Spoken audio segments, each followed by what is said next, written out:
پہلے سب سے تشویشناک خبر سے پروگرام کا آغاز کرتے ہیں۔ غربت کے حوالے سے جو انڈیکس ہوتا ہے، جو پرسنٹیج ہوتی ہے پاورٹی کی، وہ کیلکولیشن جو آئی ہے 6 سال کے اندر اس میں تقریباً 21%، 2% سے بڑھ کر وہ 28.8% تک پہنچ چکی ہے۔ تقریباً 6.8 6.9% کا اس میں اضافہ ہوا ہے۔ ویسے تو ہم کہیں تو یہ نمبرز ہیں، لیکن یہ اندازہ بتاتا ہے کہ پاکستان میں غربت کی اکیل، اور اس میں جو ایک خاص طور پہ جو ایک ایفیکٹ ہوتا ہے، گینو ایفیکٹ جسے کہا جاتا ہے، جو یہ کیلکولیٹ کرتا ہے کہ ایکویلٹی کتنی معاشرے میں بگڑی ہے، یعنی جو ان ایکویلٹی ہے کہ اس پر امیر امیر سے امیر تر ہوا ہے اور غریب غریب سے غریب تر ہوا ہے، تو اس ایفیکٹ کو اگر دیکھا جائے تو وہ بھی بڑی ہے اور ساتھ میں غربت بھی بڑی ہے۔ تو انتہائی تشویشناک یہ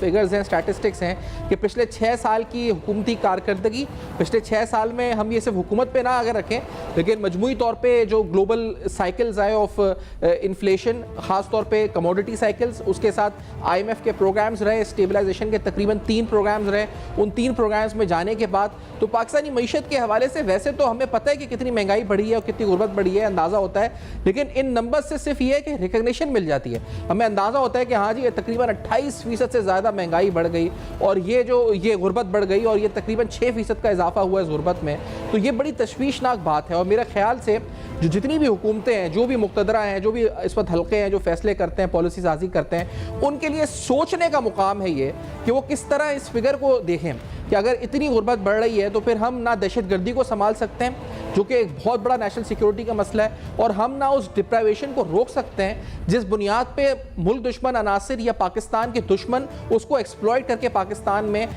کے خلاف کام کرنا چاہتے ہیں۔ آپ دیکھیں اگر ہم بھارت کی بات کریں، ہم دشمنوں کی بات کریں اپنے دوسرے ممالک کی، یا وہ قوتیں جو پاکستان کے اندر اس پر برسر کار ہے پاکستان کے خلاف، ان کو موقع فراہم ادھر سے ہوتا ہے جب غربت بڑھتی ہے، جب بے روزگاری بڑھتی ہے، اور جب ہم یہ کہہ رہے ہیں کہ غربت بڑھی ہے، 28% تک پہنچ گئی ہے، تو اس کا مطلب یہ ہے کہ اتنے لوگ ایسے ہیں جو کہ پیسوں کی خاطر کچھ بھی کر یعنی یقینی طور پر ان کو دہشت گرد اپنی طرف مائل کر سکتے ہیں، ان کے برین واش ہو سکتے ہیں، ان کو کسی طرف اکسایا جا سکتا ہے، اور ایسے بہت سے کیسز ہم نے دیکھے ہیں ریسنٹلی جب سوسائڈ اٹیکس یا جو سوسائڈ بمبرز پکڑے گئے، جو BLA نے یا الیجڈ قلعدم تنظیموں نے ان کو ٹرین کیا تھا، ان کی مینٹل ٹریننگ اس طرح ہوئی تھی، یعنی ان کو یہ بتایا گیا تھا کہ آپ کا یہ آبجیکٹو ہے اور یہ کاز ہے، اور وہ کیونکہ غربت کے ان امپلائمنٹ کے شکار ہیں، اس لیے نوجوان طبقہ جو ہے اس طرح زیادہ مائل ہو رہا تھا۔ تو کوئی بھی جنگ جیتنے کے لیے، چاہے وہ نیشنل سیکیورٹی کی ہو، دفاع کی ہو یا معاشی ہو، بڑا ضروری ہے کہ اس نمبر کو جو ہے کوئی بھی گورنمنٹ جو ہے فوکس کے ساتھ صحیح کر سکے۔ ساتھ میں آج ایک اور اہم ڈیولپمنٹ ہوئی،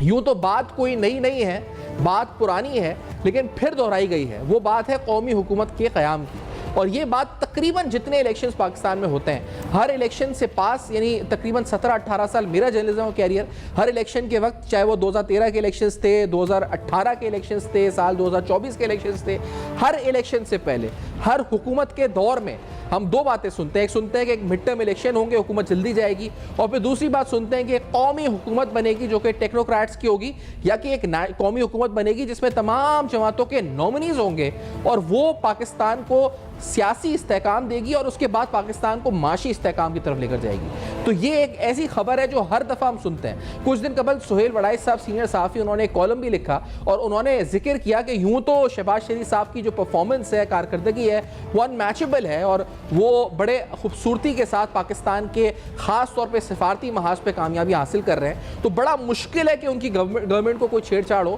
لیکن اگر ایسا ہوتا ہے تو ایک قومی حکومت بن سکتی ہے 3 سال کے عرصے کے لیے۔ اور اس میں جو خاص بات ہے، یعنی اس دفعہ جو ڈیفرنس ہے وہ یہ کہ پاکستان تحریک انصاف کی تائید اس میں شامل ہو سکتی ہے، یعنی بانی PTI عمران خان کی تائید اس میں شامل ہو سکتی ہے۔ تو یہ کچھ دن سے بازگشت، کچھ دن سے بات چیت، بحث مباحثے چل رہے تھے، کچھ آرٹیکلز کی صورت میں، کچھ سوشل میڈیا پہ، کچھ سیاستدانوں کے آپس کی چہمہ گوئیوں میں، لیکن آج نیشنل ڈائیلاگ کمیٹی، جو کہ باقاعدہ ایک کمیٹی قائم کی گئی ہے جس میں محمود مولوی ہیں، فواد چودھری ہیں، اس میں بیرسٹر سیف ہیں اور دیگر سیاستدان ہیں، اس کمیٹی نے باقاعدہ یہ مطالبہ کیا ہے جو چاہتی ہے کہ ملک میں سیاسی استحکام کے لیے بڑا ضروری ہے کہ ایک قومی حکومت کا قیام عمل میں لایا جائے، اور یہ قومی حکومت وہ ہوگی جس میں تمام سیاسی جماعتوں کی نمائندگی ہوگی انکلوڈنگ عمران خان، اور یہ قومی حکومت ملک کو سیاسی استحکام کی طرف لے کر جائے گی۔ لیکن کیا عملی طور پر یہ ممکن ہوگا؟ اس میں کیا آئینی قانونی پیچیدگیاں ہوں گی، اور یقینی طور پر کیا سیاسی طور پر یہ بات نئی تو نہیں ہے، لیکن اس دفعہ کیا حالات مختلف ہیں جس پر عمل درآمد ہو سکے؟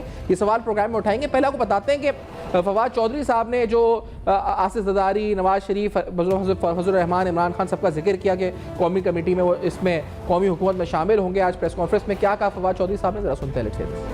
پہلی بات تو یہ ہے کہ جس طرح سے ابھی آپ کو دورانی صاحب نے بتایا کہ جو قومی حکومت ہے اس کی شکل کے تو کئی مثالیں جو ہیں وہ موجود ہیں, اور اس میں ٹیکنوکریٹک گورنمنٹس بھی ہیں, اس میں سیاسی حکومتیں بھی ہیں, بٹ یہ ایک ایسی چیز ہے جو کہ let the political parties debate Umang them self کہ وہ کس قسم کی حکومت جو ہے وہ بنانا چاہتے ہیں. ہم سمجھتے ہیں کہ اگر نواز شریف, آصف زرداری صاحب جو ہیں وہ راضی ہو جائے تو عمران خان صاحب کو ہم راضی کر لیں گے, اور پی ٹی آئی جو ہے عمران خان کو ہم اس پہ کنونس کر لیں گے کہ وہ ایک نیشنل حکومت کا حصہ بنے. اور اس وقت پاکستان میں اور کوئی حالت ہے نہیں, جس طرح محمود مولوی صاحب نے کہا نا کہ اور ہر کام کر تو لیا ہے, کیا کرنا ہے, اور ابھی ہمیں پولیٹیکل پاکستان کے اندر جو پولیٹیکل ٹیمپریچر ہے اس کو اگر ہم نے نارمل کرنا ہے تو آپ کو بھی اپنی پوزیشن ریویو کرنی ہوگی, گورنمنٹ والی سائڈ کو بھی اپنی پوزیشن ریویو کرنی ہوگی.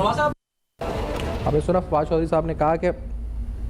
یہاں سے اور کوئی ممکنہ حل نظر نہیں آتا قومی حکومت کے علاوہ, لیکن یقینی طور پر دیگر سیاسی جماعتوں کا مختلف موقف اس پر آئے گا جو کہ پروگرام میں شامل کریں گے کہ وہ کیا کہتے ہیں. لیکن بہرحال فواد چودھری یا ان کے ساتھی جنہوں نے پریس کانفرنس کی, انہوں نے یہ سمجھا, انہوں نے کہا کہ پاکستان کے اس وقت مسائل کا حل خاص طور پہ سیاسی استحکام اور جو سیاسی شگاف یا سیاسی اس وقت چپکلشیں ہیں ان کو دور کرنے کے لیے بڑا ضروری ہے کہ ایک سیاسی حکومت, ایک قومی حکومت قائم ہو, تمام سیاسی جماعتوں کی نمائندگی ہو, اور یہ نمائندگی پاکستان کو درپیش معاشی اور سیاسی مسائل کو نکالنے میں مدد حاصل کرے. اور اس میں خاص طور پر انہوں نے کہا کہ عمران خان کو یعنی پی ٹی آئی کو ہم منا لیں گے, باقی جو اس وقت جماعتیں اگر وہ راضی ہو جائیں تو پھر یقینی طور پر قومی حکومت کا قیام ممکن میں عمل میں آ سکتا ہے. اچھا, اس پہ جب صحافیوں نے فواد چودھری سے سوال کیا اور ان سے پوچھا کہ کیا آپ کو آشرواد اسٹیبلشمنٹ کی حاصل ہوگی یا تائید حاصل ہوگی, تو کیا جواب دیا انہوں نے, ذرا سنتے ہیں. انٹرسٹنگ بات ہے, لیٹس سی دس. کوشش کی ہے وہ عمران خان کو نیشنل گورنمنٹ میں دیکھنے کے لیے تیار ہوں گے. عمران خان کے نامنس کو تو تیار ہونا چاہیے, تو اس کا مطلب یہ تو مائنس عمران خان. متاثر زرداری, شہباز شریف بھی نہیں ہوں. نیشنل گورنمنٹ تو تبھی بن سکتی ہے, نامنیز ہوں گے. اگر آصف زرداری, نواز شریف اور عمران خان نے خود بننا ہے تو پھر وہ کس کو نامنیٹ. سر, اسٹیبلشمنٹ کی آشرواد کے بغیر اس صرف امید پر کیسے آپ بڑھ رہے ہیں؟ آشرواد کے بغیر مطلب ان کی تائید کے بغیر کرے گا ہم کی تائید. حکومت کی حمایت میں عمران خان کا بڑا فائدہ ہے. پہلی بات تو یہ ہے عمران خان سے زیادہ ملک کا فائدہ ہے. عمران خان اس وقت وزیر اعظم صدر کے عہدے سے اوپر ہے, اور جو اس وقت کی سچویشن ہے عمران خان کو ریلیز کرانا بہت عمران خان کی جو ایک بے انصافی پہ جو ایک عہد ہے اس کی وجہ سے جو پاکستان میں ڈیوائڈ ہے وہ بہت بڑھ رہی ہے. تو بہت امپورٹنٹ ہے کہ عمران خان جو ہیں ان کو ریلیز کیا جائے, وہ باہر آئے اور ہم انہیں ایک ایسے سیٹ اپ میں ان کو اپنی پالیٹکس کرنے کا موقع ملے. تو ایک قومی حکومت تشکیل پائے جس میں عمران خان کی حمایت حاصل ہو اور ملک کو موجودہ سیاسی بحران سے یا پھر جو ایک خلا ہے سیاسی اس کو دور کیا جا سکے. لیکن یہ ایک سوال اپنے طور پہ جیسے کہا جائے کہ اپنی انٹرپریٹیشن ہے ملک کے پولیٹیکل حالات کی جو اس کمیٹی کی ہے اور ان کے نزدیک یہ ممکنہ حل ہے اس کا. لیکن یہ میں نے جس طرح کہا کہ نیشنل ڈائیلاگ کمیٹی کی رائے ہے, اس میں نون لیگ, پیپلز پارٹی, دیگر جماعتوں کی رائے اور ان کا کیا موقف ہوگا یہ جاننا بڑا ضروری ہوگا. اور جیسا ہم نے کہا کہ قومی حکومت قیام کی بازگشت پہلی بار نہیں, سال 2013 کے الیکشنز, 2018 کے الیکشنز, 2024 کے الیکشنز کے وقت بھی ہر دفعہ یہ بات ہوئی کہ قومی حکومت بنائی جائے, بلکہ جب بھی الیکشنز قریب آتے ہیں تو ہر دفعہ یہ کہا گیا کہ جو بھی نگراں حکومت آئے گی وہ ٹیکنوکریٹ بیسڈ ہوگی اور اس کی دورانیہ طویل مدتی ہوگا اور ملک کو درپیش معاشی مسائل سے خاص طور پہ پاکستان کو نکال سکے گی. لیکن ہر دفعہ یہ ہوا نہیں, کیونکہ ایک آئینی اس پہ یقینی طور پہ حدود و قیود ہیں اور اس کا تعین کرنا ضروری ہے, اس پر ہی آگے بڑھا جا سکتا ہے.